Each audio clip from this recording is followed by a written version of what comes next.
IMCR की तरफ से भी और APCR हम लोगों ने तय किया है कि हम अगले महीने लखनऊ जाएंगे और उससे मुकाबला करेंगे।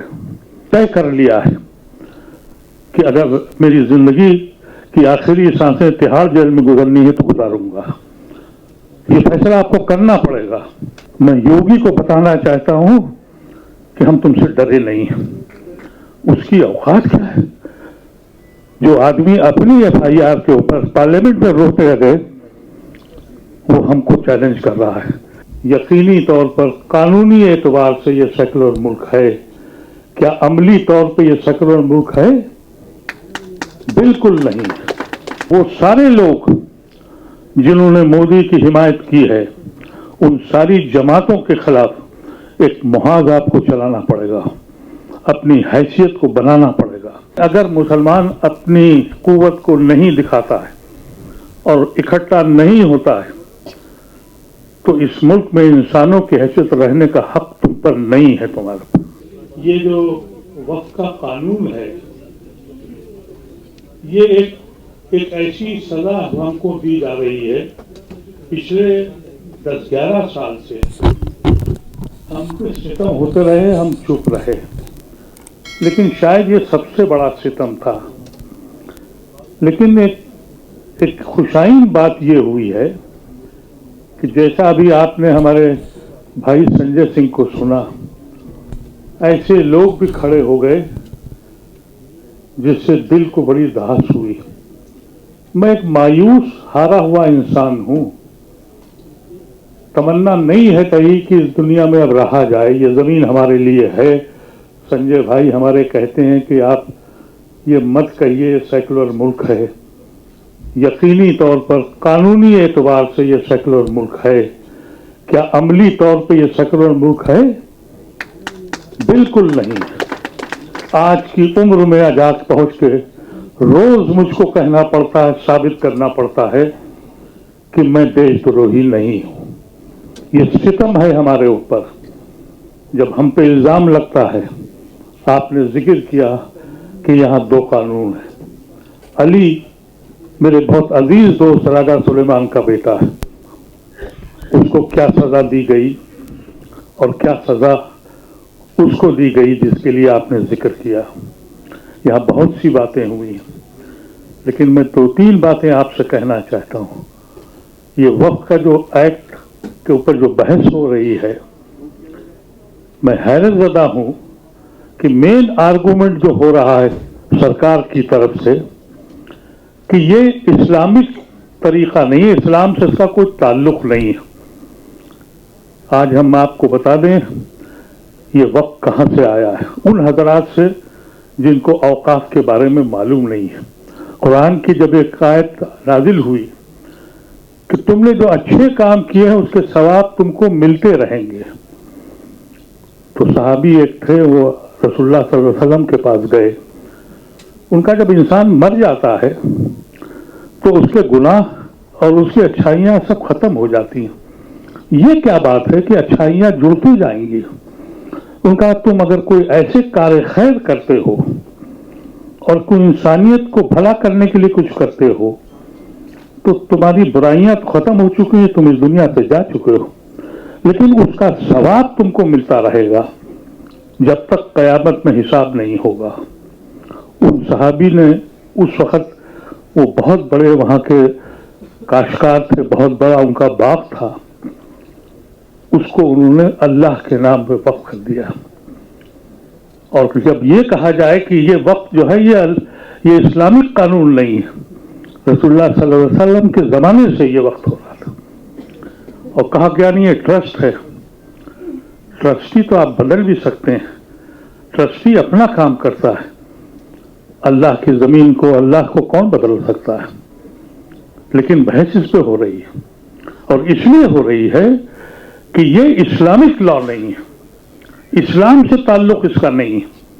और अगर ये साबित कर लिया और हमारी अदालत ने इसको मान लिया तो इस मुल्क से आर्टिकल 26 की जरूरत नहीं है।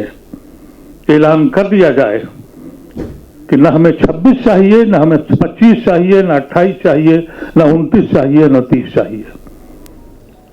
ये सिर्फ इसलिए कि तुमको हमको जो हक दिया गया है आर्टिकल 26 में, उसको साबित कर दिया जाए कि ये इस्लामिक लॉ नहीं है। इस पे बहस होगी आज। मैंने पूरे 3 दिन सुना और मुझे अंदाजा हो गया कि ये क्या करने जा रहे हैं। अब अगर अदालतें भी ऐसे ही फैसले देंगी, मुझे उम्मीद है कि नहीं होगा, लेकिन अगर हो गया तो इस मुल्क में मेरे लिए बचा क्या है? कुछ चीज बची है जिस पे हम कहें कि हमें गर्व है अपने मुल्क पर? आज हम वाकई ये कहते हैं कि आज हम अपने शायद गलती की थी। आपने ठीक कहा, ये मुल्क हम सब का था, लेकिन सजा हमको सिर्फ इस बात की दे रहे हो कि हमने जुना का ठुकरा दिया? सजा तुम इसलिए दे रहे हो कि हमने गांधी को अपना लिया? इसलिए रोज हमसे पूछते हो? कुछ जगह ऐसी है, वक्त छोड़ दीजिए, इलीगल प्रॉपर्टी लाए, कांग्रेस लाई थी, हमने नहीं आने दिया था, उस वक्त हम पार्लियामेंट में थे। ये पार्टी जैसी आई उसने कहा एनिमी प्रॉपर्टी ले आई। एनिमी प्रॉपर्टी का मतलब यह है कि अगर कोई शख्स पाकिस्तान चला गया और उसका भाई जिना को ठुकरा कर नेहरू के पास आ गया है, उसकी प्रॉपर्टी भी छीन ली जाएगी। यही अली खान का बाप पूरी जिंदगी लड़ता रहा अपनी जायदाद के लिए, उसकी जायदाद भी इसलिए छीन ली, वो कभी हिंदुस्तान के बाहर पासपोर्ट नहीं लिया, उनके बाप पाकिस्तान चले गए थे, पासपोर्ट भी नहीं लिया था उन्होंने, वहां उसकी जायदाद का झगड़ा करते रहे। ये हर जगह उस जगह टोच करते हैं कि जहां आप भिखारी ही बने रहें। 2013 का जो अमेंडमेंट एक्ट था, मैं उसका मेंबर था, उसको बीजेपी ने भी यूनानिमसली पास किया था, अकाली दल वाले भी मेंबर थे, उन्होंने पास किया था। उसमें हमने ये प्रोविजन रखे थे कि इसको मजबूत किया जाए। इस सरकार को ये अंदाजा हुआ कि अगर कहीं ये मुसलमान अफवाद की जमीनों को समझ गए और बचा ले गए तो ये भीख मांगने वाली कौम नहीं, भीख देने वाली बन जाएगी। और यही मकसद था इस एक्ट को लाने का। ये जो लड़ाई हुई है जिसमें आज बहुत नौजवान बच्चों ने भी हिस्सा लिया, खुशी इस बात की है। हमसे लोगों ने कहा कि भाई संजय जी है नहीं यहाँ। मैंने अपने साथी से कहा संजय सिंह को ये मालूम है कि अदीब साहब का फंक्शन है, वो आएंगे, और मेरा भरोसा पूरा हुआ। ये मेरा भाई, ऐसा भाई, हमको जरूरत है इस वक्त आपकी, और हक बात यह है कि आपको हमारी जरूरत है। आप भी उतने ही देशद्रोही जितने मोहम्मद अदीब हैं, आप उतने ही देशद्रोही हैं। तो ये अमल करना है। अगर फर्ज कीजिए ये एक्ट अगर स्टे नहीं मिलता है, हमारे भाई जावेद ने कहा इलाहाबाद बिहार में हमको अपनी कुव्वत दिखानी है। हम लोगों ने ये फैसला किया है, हमारी दोनों ऑर्गेनाइजेशन ने, हम महीनों महीनों वहां लगाएंगे, घर घर जाएंगे। आप जितने हजरात हैं अमल करिएगा, सिर्फ घर में बैठ के मातम मत करिए, बोलना सीखिए। मेरी सेहत को देखिए, मेरी उम्र को देखिए। 3 मुकदमे मेरे ऊपर चल रहे हैं और 3 मुकदमे 2 तो वापस हो गए हैं, एक अभी भी है। इसलिए कि तय कर लिया है कि अगर मेरी जिंदगी की आखिरी सांसें तिहाड़ जेल में गुजरनी है तो गुजारूंगा। ये फैसला आपको करना पड़ेगा और सिर्फ बैठ के नहीं बैठना पड़ेगा। और वो सारे लोग जिन्होंने मोदी की हिमायत की है, उन सारी जमातों के खिलाफ एक मुहाज आपको चलाना पड़ेगा, अपनी हैसियत को बनाना पड़ेगा। हमारी हैसियत यह है कि हमने अपने को बांट लिया, कभी मसलक में, कभी बिरादरी में, कभी अशराफ में, कभी इररिलेवेंट कम्युनिटी हो गए।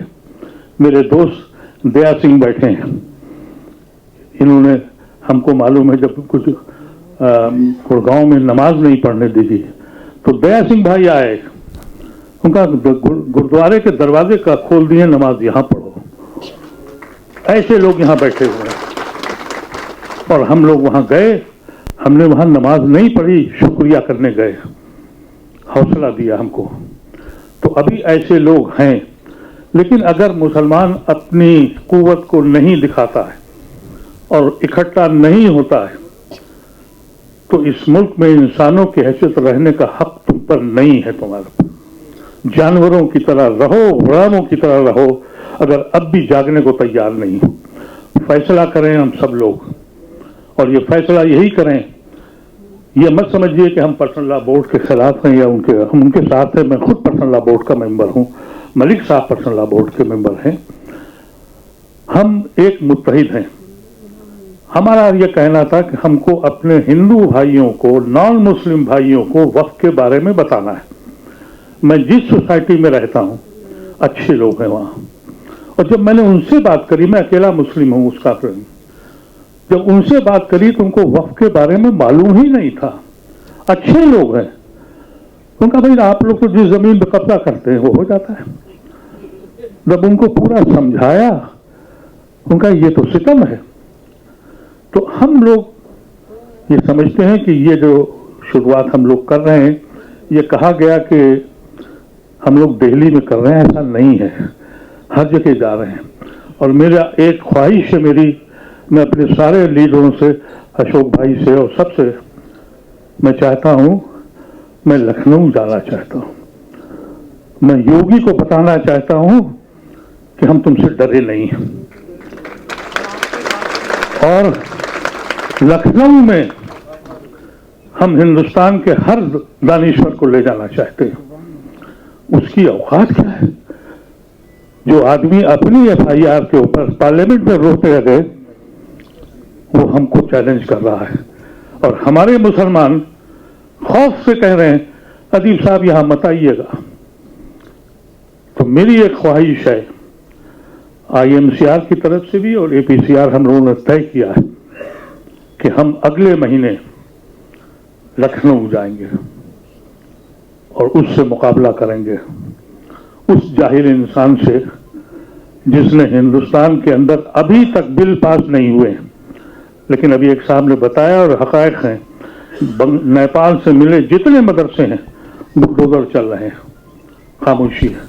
और उसके बाद 2 या 3 महीने हमारा पड़ाव बिहार में होगा, सड़कों पे हम जाएंगे। और ये जो जयंत चौधरी है, इसका बाप मेरा दोस्त था, ये कहता था मुझे प्रोटेक्शन दो, उसको भी सबक सिखा रहा है। जब तक आप इन लोगों को सबक नहीं सिखाएंगे, ये सियासी लोग हमको इसलिए इर्रेलेवेंट समझते हैं। बहुत कम लोग ऐसे हैं जो मुसलमान का नाम ले रहे हैं। बड़े बड़े लीडर जब हम पे सितम होता है तो कहते हैं माइनॉरिटीज के साथ बहुत कुछ हो रहा है। मुसलमान कहते हुए डर लगता है हमको, वो डरते हैं कि कहीं ऐसा ना हो कि हमारा हिंदू वोट चला जाए। एक तरह से अपनी हिंदू कम्युनिटी को बदनाम करते हैं। ये कहना चाहते हैं कि हिंदू कम्युनिटी कम्युनल है। 90-80% हिंदू जो है वो सेकुलर है, लेकिन नाम लेने से डरते हैं। इसलिए कुव्वत बन के दिखाना है। हम लोग जो भी कर रहे हैं, अदालत पे जरूर जाएंगे, लेकिन ये न समझें कि अदालत का वो फैसला हम मान लेंगे जो हमने बाबरी मस्जिद पे मान लिया। अदालत का वो फैसला हम मान लेंगे जो हमने अलीगढ़ पे मान लिया था। अलीगढ़ की लड़ाई हमने 35 साल लड़ी है और वापस लिया, उसको जीता। सड़कों पे आना पड़ेगा। और ये चीज सोच जाइए कि हम सब रेजोल्यूशन पास करके हो जाएंगे। पर्सनल लॉ बोर्ड लड़ाई लड़ रहा है, हम उसके साथ हैं। पर्सनल लॉ बोर्ड की नुमाइंदगी हमारे मलिक साहब कर रहे हैं, ये वहां के एग्जीक्यूटिव के मेंबर भी हैं। लेकिन हमको ये कहा, हमने पर्सनल लॉ बोर्ड से ये कहा, कुछ लोग गलतफहमी कर रहे हैं कि हम पर्सनल लॉ बोर्ड के पैरेलल कोई तंजीम बना रहे हैं। तो सुन लें आप सब लोग, हम कोई पैरेलल तंजीम नहीं बना रहे हैं। पर्सनल लॉ बोर्ड शरीयत के तहफ्फुज़ के लिए बनी है। उनकी जिम्मेदारी है कि वो शरीयत को बचाएं, और मेरी जिम्मेदारी एज ए इंडियन, हिंदुस्तानी मुसलमान के, कि मैं अपने हिंदू भाइयों को बताऊं और उनके साथ मिलकर लड़ूं, जब ही आपको कामयाबी होगी। इसलिए हम लोग उनके मीटिंगों में भी जाते हैं, उनको सपोर्ट भी करते हैं, लेकिन हम इसको हिंदू मुस्लिम मसला नहीं बनने देंगे जो बीजेपी चाहती है।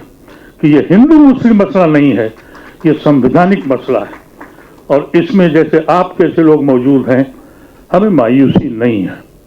लेकिन एक बात समझ लें कि ये शुरुआत जो हम लोगों ने करी, इसमें दिक्कतें भी आई और आएंगी भी, लेकिन अगर हमने लखनऊ में एक बहुत बड़ा जलसा कर लिया और योगी ऐसे लोगों को बता दिया, यकीन कीजिएगा ये बड़े डरपोक लोग होते हैं।